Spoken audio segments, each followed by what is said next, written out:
यह कहानी एक शक्तिशाली चील गगन की है, जो हमेशा आसमान में ऊंचा उड़ने का सपना देखती थी। गगन का रंग बहुत ही गहरा था और उसकी आंखों में एक खास चमक थी। उसे अपने पंखों पर पूरा भरोसा था और वह हमेशा आकाश में छाने वाले काले बादलों के बीच उड़ने की कल्पना करती रहती थी। वह जानती थी कि एक दिन वह उन काले बादलों के बीच उड़ने में सफल होगी और उनका रहस्य समझ पाएगी। गगन का घर एक ऊंची पहाड़ी की चोटी पर था, जहां से दूर दूर तक का दृश्य दिखाई देता था। हर सुबह वह अपनी चोंच से सूरज की किरणों का स्वागत करती और अपनी उड़ान की शुरुआत करती। आकाश में उड़ते हुए वह अक्सर काले बादलों के पास से गुजरती, लेकिन उसने कभी उन्हें नजदीक से महसूस नहीं किया।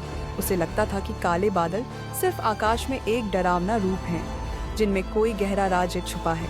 एक दिन गगन ने ठान लिया कि वह इन काले बादलों के पास जाएगी और पता लगाएगी कि इनमें क्या छुपा हुआ है। जैसे ही उसने यह फैसला किया, आकाश में हलचल बढ़ने लगी। काले बादल घने और तेजी से इकट्ठा होने लगे। गगन ने अपने पंख फैलाए और उड़ान भरने के लिए तैयार हो गई। वह यह जानती थी कि यह एक बड़ा साहसिक कदम है, लेकिन उसने खुद से कहा, मैं हर चुनौती का सामना कर सकती हूँ।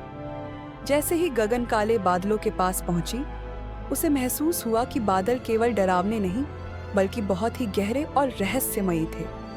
वह धीरे धीरे इन बादलों के बीच घुसने लगी।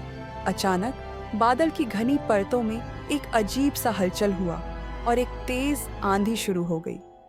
गगन ने अपनी चोंच से हवा को काटते हुए आंधी में अपना रास्ता बनाना शुरू किया। वह बिना घबराए पूरी ताकत से उड़ रही थी। इसी दौरान गगन ने देखा कि काले बादल केवल डरावने नहीं, बल्कि वे आसमान का संतुलन बनाए रखने का काम करते थे।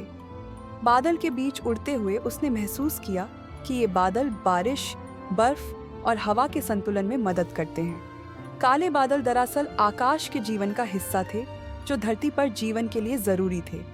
बादलों के भीतर छुपा हुआ पानी और हवा फसलों को उगाने और पर्यावरण को संतुलित रखने का काम करते थे।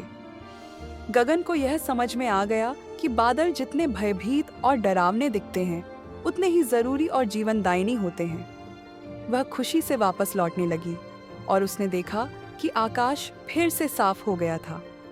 सूरज की रोशनी ने काले बादलों के अंदर के पानी और धुंध को एक सुंदर रूप में बदल दिया था।